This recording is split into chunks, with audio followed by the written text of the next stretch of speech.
ছোট, ছোট ভূ রাজনৈতিক ইস্যুগুলোন মাঝেমধ্যে মার্কেটকে একটা বড়সড় লারা দেয়। বিশেষ করে তেল বা গোল্ডের ক্ষেত্রে এই লারাগুলোন আমরা দেখতে পারি।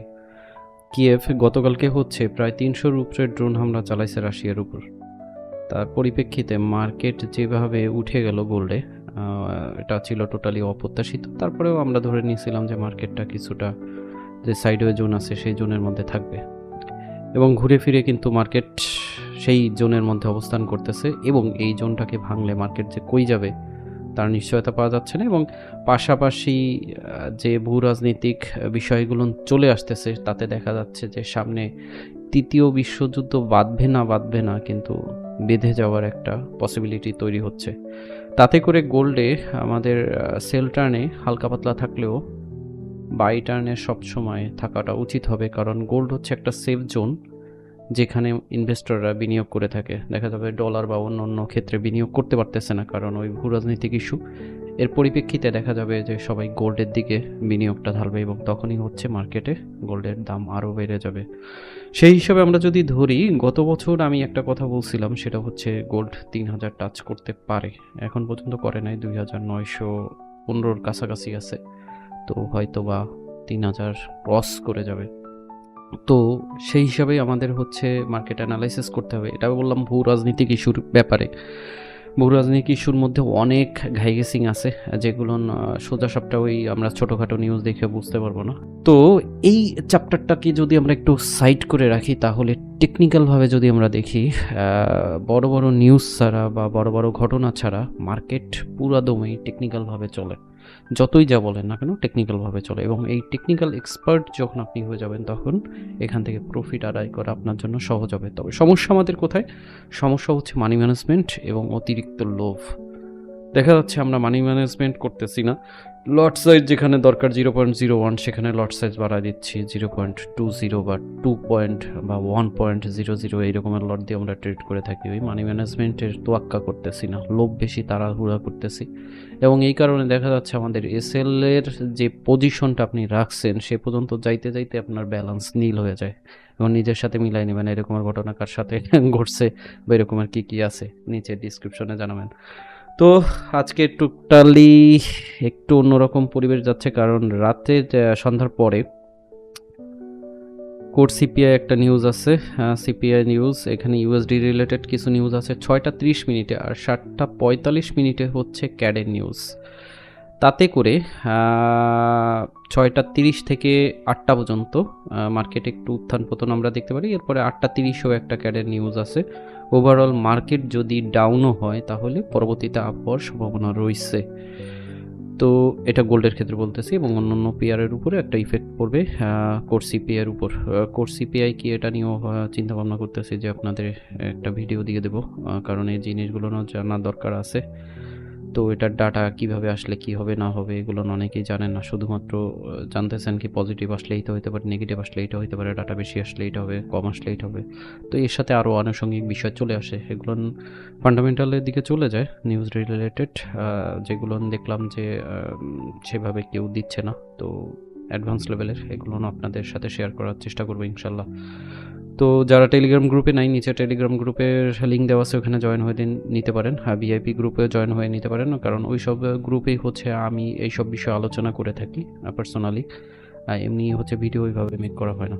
তো চার্টে চলে যাই, 1 ঘন্টার চার্টে আসি। 1 ঘন্টার চার্টে সকাল থেকে টুকটাক আমরা ভিআইপিতে সেল টার্ন নিয়ে একটা প্রফিট নিয়ে নিছি, এবং গতকালকের যদি অ্যানালাইসিস আমরা করি, মানে গতকালকের যে ফরম্যাটটা ছিল সেই ফরম্যাট অনুযায়ী এখানে আমরা যদি দেখি, এখানে একটা ট্রেন্ডের মতন ক্রিয়েট করছিল, এবং এটা যখন বিচ্যুতি হয়ে গেছে এখানে এসে অনেকক্ষণ বাদাবাদি করছিল, যখন কেটে গেছে তখন কিন্তু মার্কেট আরও ঊর্ধ্বমুখী হয়ে গেছে।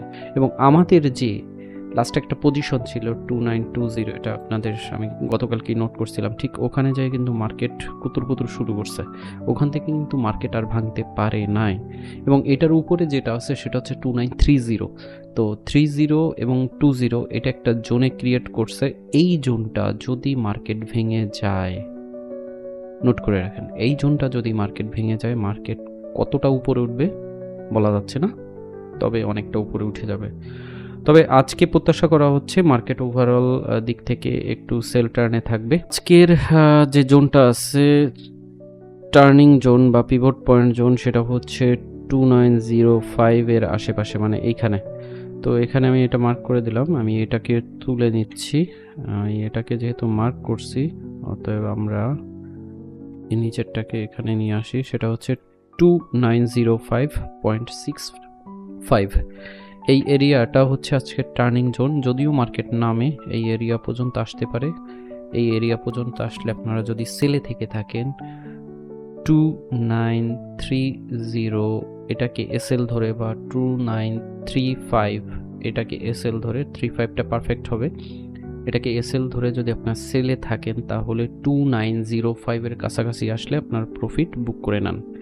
এটা যদি ক্রস করে এবং নিচে ক্যান্ডেল স্টেবল হয় তাহলে আমরা আবার সেলে থাকতে পারি। সেই ক্ষেত্রে আমাদের পয়েন্ট হতে পারে, মানে প্রফিট পয়েন্ট 2890 এর কাছাকাছি, 2895 এর কাছাকাছি এই পজিশন পর্যন্ত আপনারা নিতে পারেন। যদি নিচের এই লাইনটা ক্রস করে, তার মানে হচ্ছে 2895 এটা ক্রস করলে মার্কেট আরও নিচে নেমে যাবে, এবং এই নিচের যে পজিশনটা আছে এখন এইটাকে বলা যায় স্ট্রং জোন 2880, মানে 2880 এইটা হচ্ছে সাপোর্ট জোন, এবং এটা কিন্তু খুবই স্ট্রং জোন। তাহলে দুইটা আমরা এখানে লেভেল পাইলাম, 2932 বা 35, আর একটা হচ্ছে 2880। এই দুইটা রেশিওর মধ্যে মার্কেট থাকতে পারে এবং থাকার সম্ভাবনা বেশি। তার মধ্যে একটা গিল্টি জায়গা আছে, সেটা হচ্ছে 2895, মানে ওই সংকীর্ণ জায়গার মধ্যে, এই জায়গার মধ্যেই হচ্ছে মার্কেট ঘোরাফেরা করবে, মানে এই সাইডওয়ে জোনের মধ্যে মার্কেট থাকবে। তবে ওভারঅল দিক থেকে যে ভূ রাজনৈতিক ইস্যুগুলো ঘটতেছে সেটা যদি আরও খারাপ পর্যায়ে চলে যায় তাহলে 2920 ভাঙবে, তারপরে 2930 ভাঙবে, এবং এরপরে মার্কেট উঠে যাবে। তো আমরা শর্টে সেল টার্নে যদি থাকতে পারি, সেটা আমাদের এসএল পজিশন হবে 2935, এটাকে এসএল ধরবেন যদি সেলে থাকেন, এবং মার্কেট যদি নিচে নেমে যায়, মার্কেট যদি 2905 ক্রস করে আরও নিচে নামে, 2895 এর কাছাকাছি পান, তাহলে আমরা আবার বাই পজিশন নেব। সেই ক্ষেত্রে আমাদের এসএল পজিশন হবে হচ্ছে 2880, এই পজিশনটা। ক্লিয়ার? শর্টকাটে বুঝাই দিলাম, মানে এই রেঞ্জের মধ্যেই মার্কেট উঠানামা করবে যতক্ষণ পর্যন্ত বড় কোনো নিউজ না হচ্ছে, এবং সন্ধ্যার সময় যে সিপিআই নিউজ আছে এই নিউজের উপর একটা ইফেক্ট পড়বে, এবং এই নিউজের পরে হচ্ছে আমরা বুঝতে পারবো যে মার্কেট আসলে কোন দিকে ধাবিত হবে। তো এইসব নিউজের আপডেট পাওয়ার জন্য টেলিগ্রাম গ্রুপে সংযুক্ত হতে পারেন, ভিএপিতেও সংযুক্ত হতে পারেন। ভিএপিতে মূলত হচ্ছে সিগন্যাল দিয়ে থাকি, ওখান থেকে টুকটাক ডেইলি কিছু সিগন্যাল থেকে আপনার প্রফিট বের করে নিতে পারবেন, মাঝে মধ্যে স্টপ লসও খাবে, এটা হবেই। তো এই ছিল আজকের অ্যানালাইসিস। ভালো থাকবেন, সুস্থ থাকবেন। কোনো ধরনের মন্তব্য থাকলে নিচে করবেন, কোনো প্রশ্ন থাকলে নিচে করতে পারেন, সেই রিলেটেড আমি ভিডিও তৈরি করে দেবো। ভালো থাকবেন, আল্লাহ হাফেজ, দেখা হবে নেক্সট ভিডিওতে।